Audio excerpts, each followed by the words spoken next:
आप देख रहे हैं आवाज इंडिया, देश की भरोसेमंद आवाज। मैं हूं पिंकी। आइए नजर डालते हैं देश और दुनिया की 10 बड़ी खबरों पर। बिहार और बंगाल में पीएम मोदी का दौरा। प्रधानमंत्री नरेंद्र मोदी आज बिहार और पश्चिम बंगाल का दौरा कर रहे हैं। बिहार में पीएम मोदी करीब 13,000 करोड़ रुपए की योजनाओं का उद्घाटन और शिलान्यास करेंगे, जबकि पश्चिम बंगाल में 5,200 करोड़ के प्रोजेक्ट्स और मेट्रो से जुड़ी 3 नई परियोजनाओं का शुभारंभ करेंगे। ये परियोजनाएं न सिर्फ इन राज्यों के विकास के लिए अहम है, बल्कि पूरे देश के रेल और परिवहन नेटवर्क को भी मजबूती देगी। वहीं बिहार में राहुल गांधी की वोटर आधिकारिक यात्रा के बीच पीएम मोदी की ये यात्रा राजनीतिक रूप से भी बेहद महत्वपूर्ण मानी जा रही है। बिहार में 15 पार्टियों को चुनाव आयोग का नोटिस। बिहार विधानसभा चुनाव से पहले चुनाव आयोग ने 15 गैर मान्यता प्राप्त राजनीतिक दलों से जवाब मांगा है, जिन्होंने 2019 के बाद कोई चुनाव नहीं लड़ा।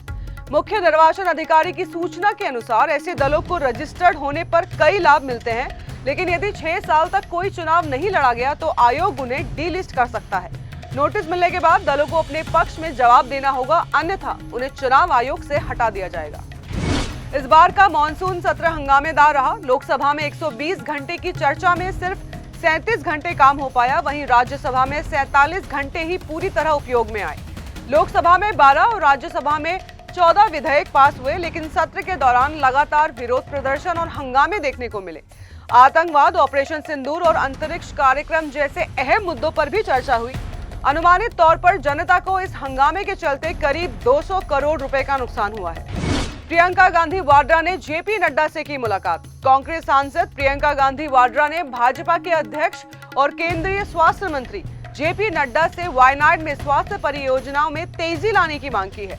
प्रियंका गांधी ने मनंतवाड़ी मेडिकल कॉलेज की कमी और क्षेत्र के आदिवासी आबादी के स्वास्थ्य मुद्दों पर चर्चा की है। इसके अलावा केरल में लंबे समय से चल रही एम्स की मांग को भी दोहराया गया है। कानून वर्सेस दया, आवारा कुत्तों का मामला सुप्रीम कोर्ट में।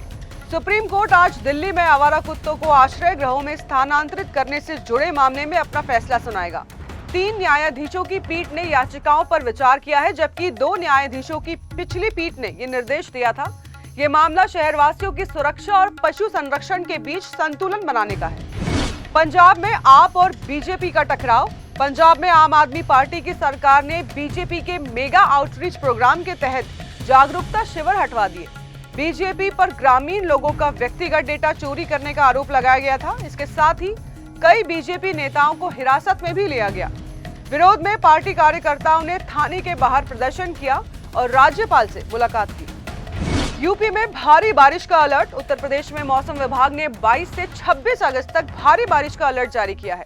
गोरखपुर से वाराणसी तक 38 जिलों में मानसून की सक्रियता बढ़ने के कारण बारिश का सिलसिला जारी रहेगा। बिजली गिरने की भी चेतावनी है, इसलिए लोगों को सावधानी बरतने के लिए कहा गया है। असम में आधार कार्ड को लेकर बड़ा ऐलान। असम की मुख्यमंत्री हिमंत बिस्वा शर्मा ने कहा है कि राज्य में 18 साल से अधिक उम्र के लोगों का आधार कार्ड नहीं बनेगा। इस कदम का मकसद बांग्लादेशी घुसपैठ रोकना है।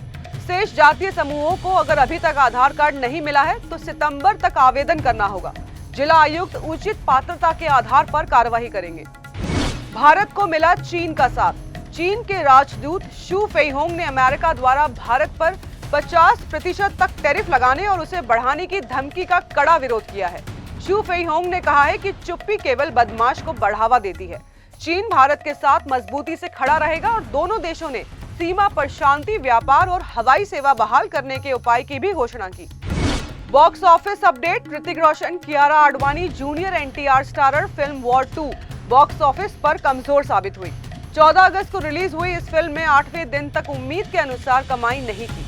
हालांकि साल की कुछ फिल्मों को पीछे छोड़ते हुए ये फिल्म कुछ हद तक सफलता पाने में कामयाब रही। अब सभी की निगाहें अगली हिट फिल्म धूम 4 पर है, जिसमें रणबीर कपूर अपनी दमदार भूमिका निभाते नजर आएंगे। तो फिलहाल के लिए आवाज इंडिया में बस इतना ही। देश और दुनिया की खबरों से जुड़े रहने के लिए देखते रहिए आवाज इंडिया।